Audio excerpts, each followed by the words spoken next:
मोदी तीसरी बार जीते तो बदल देंगे संविधान। खुद बीजेपी प्रत्याशी ने किया दावा तो मचा हड़कंप। क्या 2024 चुनाव जीतते ही मोदी बदल देंगे संविधान? खुद रैली में पीएम ने बताई बहुत बड़ी सच्चाई। क्या सच में संविधान बदलने वाला है? क्या विपक्ष के वो तमाम आरोप सच हैं जिसमें उसका कहना है कि अगर बीजेपी 400 से ज्यादा सीटें लाई तो संविधान बदल देगी? क्या वाकई संविधान बदलने का है बीजेपी का प्लान, या फिर बीजेपी जानबूझकर संविधान को लेकर ऐसे बयान देती है? ये सिर्फ बीजेपी की रणनीति का हिस्सा है। लोकसभा चुनाव के बीच जैसे ही संविधान पर अरुण गोविल का बयान आया, हर तरफ ये सवाल उठने लगे। आगे बढ़ने से पहले सुनिए अरुण गोविल ने ऐसा क्या कह दिया जो सियासी महकमे में बवाल मच गया है। संविधान जब हमारा देश का बना था उसमें धीरे धीरे परिस्थितियों के अनुसार, काल के अनुसार चेंजेस हुए हैं धीरे धीरे, है ना। तो वो चेंज करना जो है वो प्रगति की निशानी होती है, उसमें कोई खराब बात नहीं होती, क्योंकि परिस्थितियां उस वक्त की कुछ और थी, आज की परिस्थितियां कुछ और हैं। हमें उसके हिसाब से अगर कुछ चेंज उसमें करना है तो उस, और संविधान को एक व्यक्ति की मर्जी से तो होता नहीं है चेंज, है ना। सबकी सर्वसम्मति होती तब चेंज होता है। मुझे ये फील होता है, क्योंकि मोदी जी ऐसे ही कोई बात नहीं कहते, उसके पीछे कुछ न कुछ अर्थ उनका जरूर होता है। अरुण गोविल ने खुलकर तो नहीं कहा कि संविधान बदलना चाहिए या संविधान बदल दिया जाएगा, लेकिन उनके बयान से ऐसे संकेत जरूर मिल गए हैं। दरअसल अरुण गोविल ने संविधान को लेकर कहा कि जब हमारे देश का संविधान बना था तभी से उसमें धीरे धीरे परिस्थितियों के अनुसार थोड़ा बहुत बदलाव हुआ है। परिवर्तन प्रकृति की निशानी भी होती है, इसमें कोई खराब बात नहीं है। उस समय की परिस्थितियां कुछ और थीं और आज की परिस्थितियां कुछ और हैं। हालांकि उन्होंने अपने बयान में ये भी साफ कर दिया कि संविधान बदलना कोई हंसी खेल नहीं है, ये किसी एक व्यक्ति की मर्जी से नहीं बदल सकता।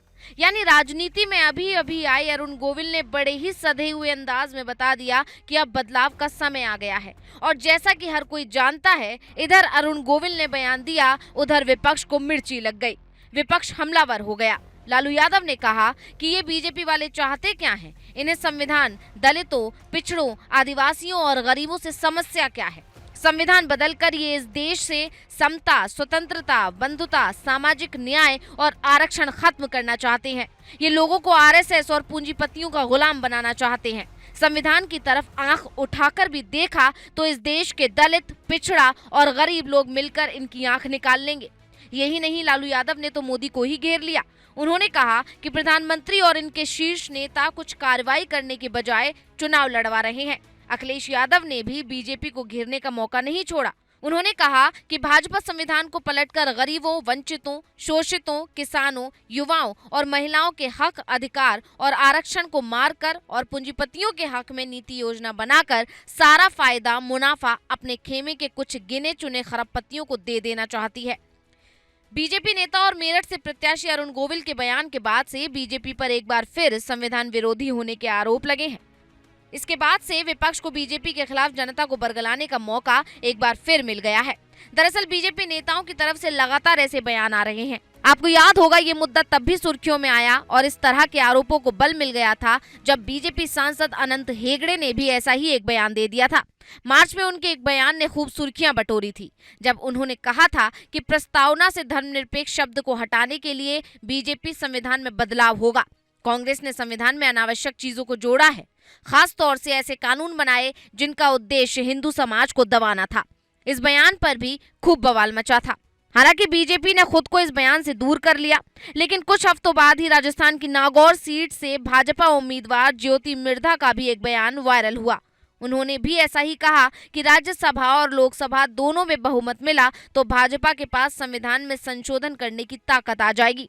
देश के हित में कई कठोर निर्णय लेने पड़ते हैं, उनके लिए हमें संवैधानिक बदलाव करने पड़ते हैं। अगर संविधान के अंदर हमें कोई बदलाव करना होता है तो आप में से कई लोग जानते हैं कि उसके लिए दोनों जो हमारे सदन है, लोकसभा और राज्यसभा, दोनों की उसके अंदर अमल चाहिए होती है।